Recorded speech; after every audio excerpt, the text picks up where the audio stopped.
मुझे भी ऐसा कोई एक द्वारपाल नियुक्त करना चाहिए। कोई भी आने से पहले उसकी आज्ञा दे, चाहे वो स्वयं शिव ही क्यों न हो। और पार्वती जी स्नान कर रही है, मैल उतार रही है अपने बदन से। उबटन लगाकर स्नान करती है भगवती। वो उबटन का जो मैल उतरा, उसका एक पुतला बनाया और उसमें प्राण फूंक दिए, प्राण डाल दिए। बालक जीवित हो गया। कहा माता क्या किया गया कि अरे बालक जाओ, द्वार पर जाकर खड़े हो जाओ,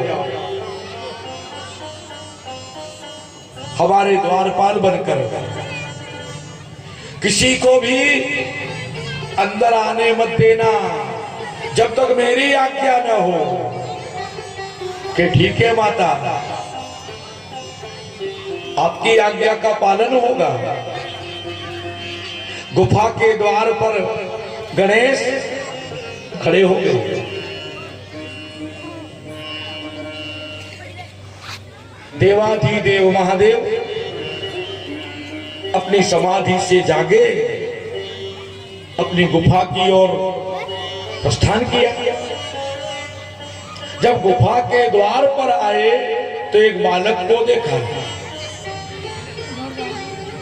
कहने लगे, बालक कौन हो तुम और यहाँ क्यों खड़े हो? तुम्हारे माता पिता कौन हैं? क्या कहीं मार्ग भटक कर आ गए हो? बताओ, मैं तुम्हें वहां पहुंचा दूं।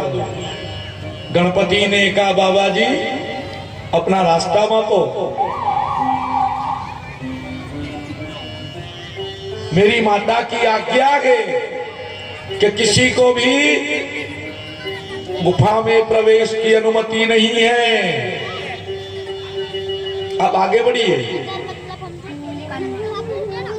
भोलेनाथ ने विचार किया, मुझे मेरी गुफा में जाने से रोकने वाला कौन?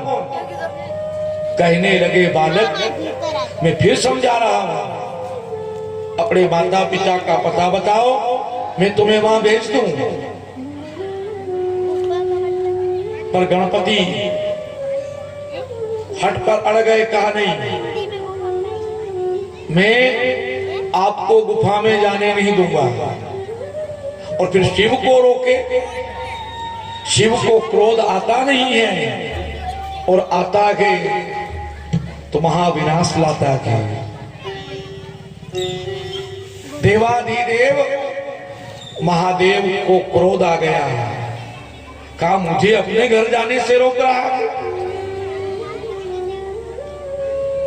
भोले बाबा ने त्रिशूल उठाया और बालक का मस्तक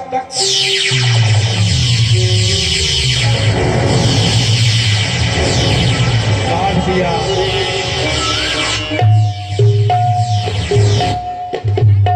उस बालक का मस्तक काट दिया और जैसे ही मस्तक कटा और बालक मृत होकर, निष्प्राण होकर धरती पर गिर पड़ा है। माता पार्वती उधर स्नान कर रही है। भोले बाबा ने गुफा में प्रवेश किया।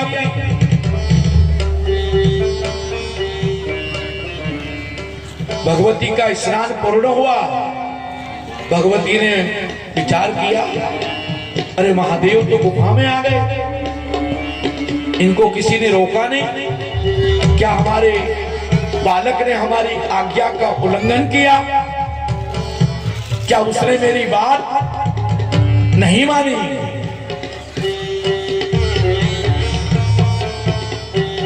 भगवती ने महादेव को प्रणाम किया। देवाधिदेव महादेव को आसन दिया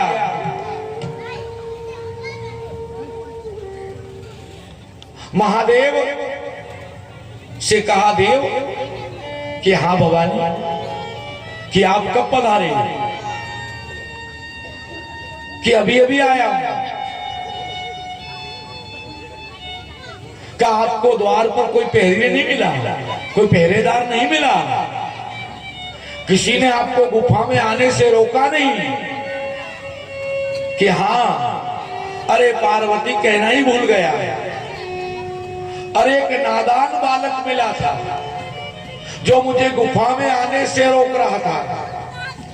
मैंने उसे बहुत समझाया कि तेरे माता पिता कौन हैं, मैं तुझे वहां भेज दूं, पर बड़ा हठी निकला।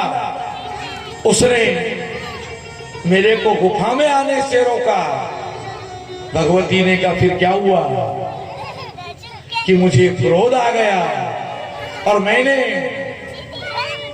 अपने त्रिशूल से उसका मस्तक काट दिया। भवानी मूर्छित होकर गिर पड़ी। होश आया, कहा भोलेनाथ ये क्या किया आपने? बड़ा अनर्थ कर दिया, आपने मेरे पुत्र की हत्या कर दी। भोलेनाथ ने कहा पार्वती, अरे हमारे पुत्र तो कुमार कार्तिक है, ये तो बालक कोई और है, और तुम भला इतनी चिंतित हो रही हो? कि महादेव ये मैंने अपने तन के ऊपर से तैयार किया पुतला और उसमें प्राण फूके, उसे मैंने अपना द्वारपाल नियुक्त किया कि कोई भी गुफा में आवे तो इसकी अनुमति से आवे। हे महादेव, आपने बड़ा अनर्थ कर दिया, या तो मेरे बालक को जीवित कर दो या फिर इस त्रिशूल से मेरे भी प्राण हर लो। महादेव कहने लगे भवानी, अब बालक का वध तो कर दिया, और जैसे ही वध किया उसका मस्तक आकाश में उड़ करके कहा? लंका में जाकर के गिरा। अब महादेव पार्वती के साथ आए, केवल धड़पड़ा हुआ था। पार्वती की हठ देखी, अपने गणों को बुलाया, कहा गणों जाओ, हमारे इस बालक का सिर जहां कहीं भी हो, जिस किसी दिशा में हो, आकाश पाताल ढूंढ लो, वो मस्तक लेकर आओ। मैं अपने इस बालक को जीवित करना चाहता हूं। भगवान के गण निकले ढूंढते हुए,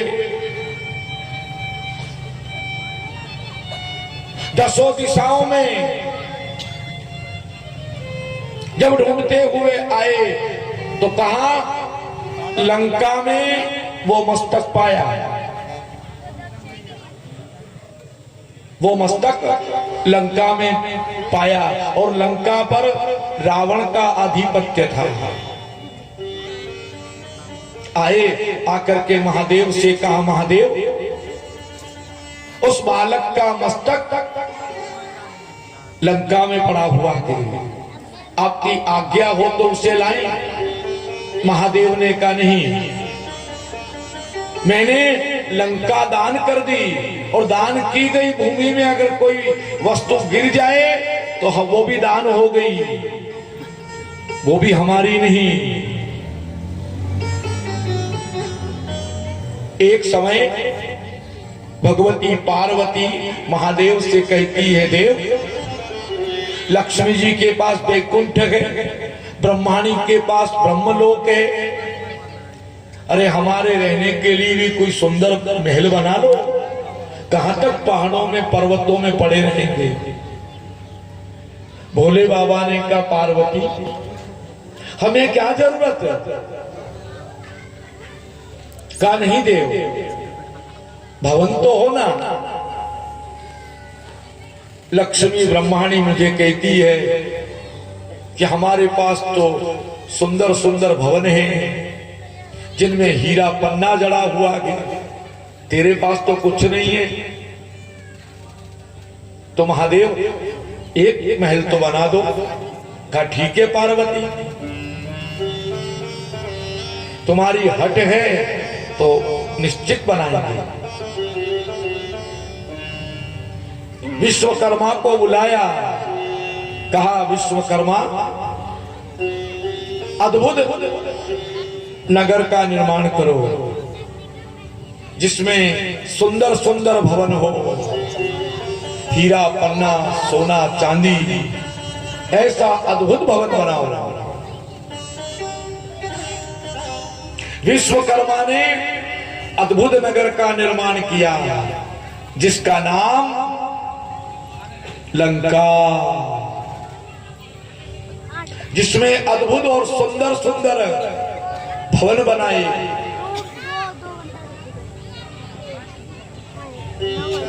महल तैयार हो गया, गृह प्रवेश की बारी आई कि किसको बुलाया जाए, कौन गृह प्रवेश करवाएगा।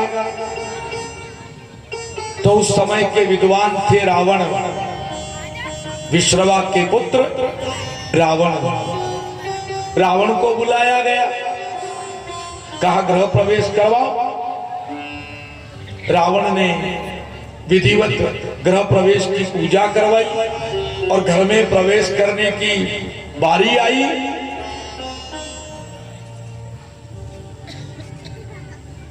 रावण से कहा भोलेनाथ ने, महाराज जो चाहिए मांग लो। रावण ने कहा भोलेनाथ देना चाहते हो, ये जो नगर आपने बनाया बहुत सुंदर, यही मेरे को दे दो। कहा जाओ, अभी घर में प्रवेश भी नहीं किया, दे दिया। और कुछ मांगना है कि एक इच्छा और थी कि बोलो कि आपने ये महल जिस पार्वती के लिए बनाया उस पार्वती का भी दान कर देते तो। भोलेनाथ ने कहा ले जाओ। अब कैसा दानी होगा साहब, इतना भोला। माता जी ने विचार किया ये क्या करा भोलेनाथ ने, अब दे तो दिया। रावण माता जी से कहा चलो, भोलेनाथ ने दान कर दिया। माता जी ने कहा एक शर्त है, मेरे को भूमि पे उतारना मत, कंधे पर बैठकर चलूंगी तुम्हारे। अगर कहीं उतार दिया तो फिर मैं तुम्हारे से उठूंगी नहीं, तुम मुझे ले जा नहीं सकते हो। तो ठीक है माता जी आप कंधे पर बैठो। बिठाया भगवती को अपने कंधे पर, लेकर चले। माता जी का वजन कोई सहन कर सकता है क्या? नहीं कर सकता। थोड़ी बहुत दूर गया होगा रावण, शंका लगी भगवती को, वो भूल गया कि कहा था कि उतारना मत, उतार दिया। भगवती वही स्थापित हो गई, मातृ गया के नाम से प्रतिष्ठित हो गई। बोलो जगदम्बे मात की।